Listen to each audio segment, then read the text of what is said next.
কখনো ভেবে দেখেছেন মঞ্চের আলোয় জ্বলে ওঠা একটা সাধারণ সানগ্লাস কিভাবে বদলে দিতে পারে পুরো ইন্টারনেট দুনিয়ার আলোচনা? হ্যাঁ, ঠিকই শুনেছেন।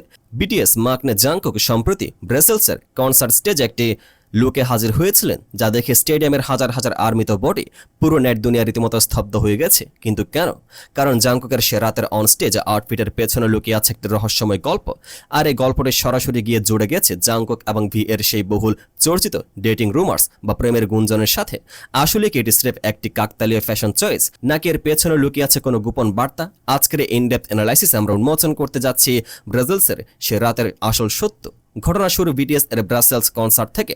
স্টেজে ছেলেদের পারফরমেন্স বরাবরের মতোই ছিল দুর্দান্ত, কিন্তু নেটিজেন এবং আর্মিদের চোখ আটকে যায় জাংকুকের একটি নির্দিষ্ট অ্যাক্সেসরিজের উপর। তিনি পরেছিলেন একটি স্টাইলিশ সানগ্লাস। এমনিতে জাংকুকের ফ্যাশন সেন্স নিয়ে নতুন করে বলার কিছু নেই, তিনি যাই পরেন তাই ট্রেন্ড হয়ে যায়। কিন্তু এবারের বিষয়টা আলাদা ছিল। কনসার্ট শেষ হতে না হতে সোশ্যাল মিডিয়া, বিশেষ করে এক্স এবং টিকটকে ঝড় ওঠে। নেটিজেনরা জুম করে দেখতে শুরু করেন জাংকুকের সেই চশমাটিকে, আর তখনই সামনে আসে এক চমকপ্রদ দাবি। এখন প্রশ্ন হচ্ছে, একটা সাধারণ সানগ্লাস নিয়ে এত হয়েছে কেন? এখানে টুইস্ট।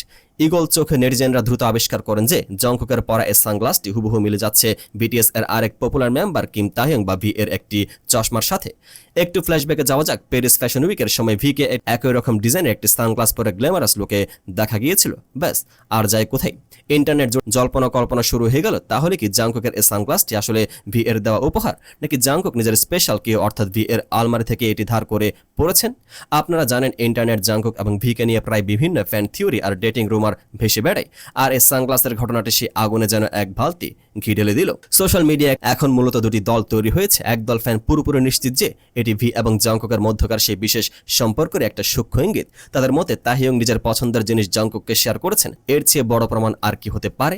তবে গল্পের অন্য একটি পিঠও আছে। অনেক মেচিউর আর্মি এবং ফ্যাশন এক্সপার্টরা বলছেন অন্য কথা। তারা মনে করিয়ে দিচ্ছেন যে বিটিএস এর মেম্বাররা প্রায়শই একই নামী ব্র্যান্ডের আউটফিট বা স্পন্সর্ড অ্যাক্সেসরিজ পরে থাকেন। হতে পারে এটি একই ব্র্যান্ডের দুটি আলাদা চশমা, যা স্টাইলিস্টরা তাদের জন্য সিলেক্ট করেছেন। তবে চশমাটি হুবহু এক হোক বা না হোক, এই ছোট একটা বিষয় যেভাবে বিশ্বজুড়ে আলোড়ন তৈরি করেছে তা সত্যি দেখার মতো। আসলে কেপপ দুনিয়ায় এই ধরনের ফ্যান থিওরি বা গুঞ্জন নতুন কিছু নেই। তবে ভি এবং জাংকুকের বন্ডিং যে কতটা স্ট্রং এবং তাদের ছোট থেকে ছোট বিষয় যে ফ্যানদের কথাটা প্রভাবিত করে, এই ঘটনাটি তার আরও একটি বড় প্রমাণ। ব্রাসেলসের কনসার্টে সেই সানগ্লাসটি আসলে কোনো স্পেশাল গিফট ছিল, নাকি শুধুই কোইন্সিডেন্স? তার উত্তর হয়তো আমাদের কাছে কখনোই আসবে না। কিন্তু এর যে ইন্টারনেট একটা বড় সড়ো ঝড় তুলে দিয়েছে, তা অস্বীকার করার উপায় নেই। তো এই পুরো বিষয়টি নিয়ে আপনার মতামত কি? আপনার কি মনে হয় এটি আসলে ভি এর সানগ্লাস ছিল, নাকি এটা স্রেফ একটা কাকতালীয় ঘটনা? কমেন্ট বক্সে আপনার থিওরি আমাদের অবশ্যই জানান। ভিডিওটি ভালো লাগলে লাইক এবং বন্ধুদের সাথে শেয়ার করতে ভুলবেন না। বিটিএস এর এমন সব ইনডেপথ ও ইনসাইড স্টোরি জানতে আমাদের সাথে থাকুন। দেখা হচ্ছে পরবর্তী আপডেটেড ভিডিওতে।